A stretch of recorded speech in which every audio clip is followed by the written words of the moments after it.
Ebrahim Raisi কিন্তু আপনার helicopter বিস্ফোরণে মারা গেলেন। ওনার সঙ্গে যে হেলিকপ্টার বহর ছিল তার মধ্যে শুধুমাত্র ওই হেলিকপ্টারটাই বিধ্বস্ত হয়েছিল। এবং ইরান যদি আমি এইভাবে ক্রোনোলজিক্যালি দেখি, তা ইরান কিন্তু তাদের গুরুত্বপূর্ণ ব্যক্তিদের কিন্তু রক্ষা করতে ব্যর্থ হয়েছে বলা যায়। যে ইরানের মিত্র এ কিন্তু শুধুমাত্র মধ্যপ্রাচ্যে, ঠিক আছে, আচ্ছা, মধ্যপ্রাচ্যে ইরানের মিত্র বড় ধরনের বড় মিত্র ছিল যে বাশার আল আসাদ।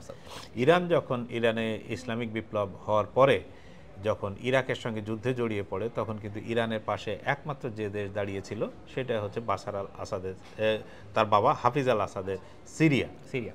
ফলে সিরিয়ার সঙ্গে একটা দীর্ঘদিনের মৈত্রী বন্ধুত্ব ছিল। এখন হঠাৎ করে গত ডিসেম্বরে হঠাৎ করে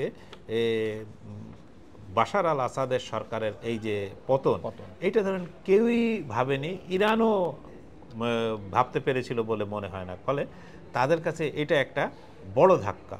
কিন্তু ইরানে এখন আপনি যেটা প্রশ্ন করলেন যে মানে ইরানের কি হবে বা ইরান কিভাবে ভাবছে, আপনি যদি একটুখানি পেছন দিকে দেখেন তাহলে আমি বলবো যে 2020 সালের জানুয়ারি মাসে যখন তাদের এই যে রেভলিউশন গার্ডের কমান্ডার কাশেম সুলেমানি কিন্তু আমেরিকার হামলায় মারা গেলেন।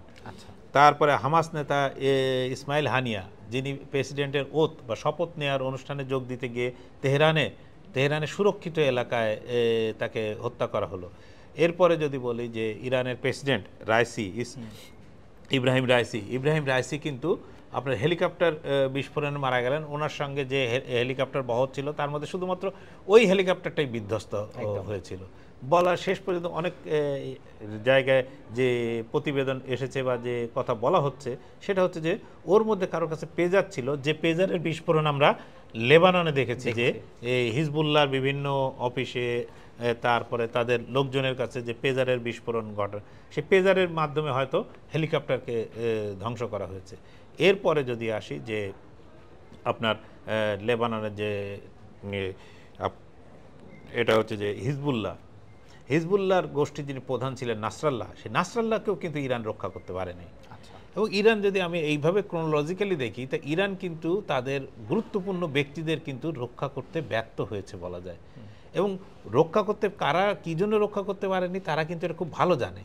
তারপরেও তারা রক্ষা করতে পারেনি, শুধু না, তারা এর বিরুদ্ধে কিন্তু কোনো বড় ধরনের কোনো ব্যবস্থাও তারা নিতে পারেনি।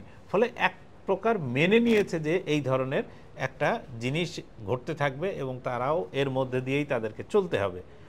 এখন যে আপনি বাশার আল আসাদের কথা বললেন, বাশার আল আসাদের এই পতন বা তার পালিয়ে যাওয়া, দেশ ছেড়ে পালিয়ে যাওয়া, এই পালিয়ে যাওয়ার মধ্যে দিয়ে ইরানের যে মধ্যপ্রাচ্যে যে মিত্রতা ছিল, সেই মিত্রতা বা প্রভাব বিস্তারের যে চেষ্টা ছিল, সেই প্রভাব বিস্তারের কফিনে শেষ পেরেকটি পুঁতে দিয়ে গেলেন বাশার আল আসাদ এবং তিনি দেশ ছেড়ে পালিয়ে ইরানকে একেবারে প্রায় বন্ধুহীন করে ছেড়ে দিয়ে গেছেন মধ্যপ্রাচ্যে।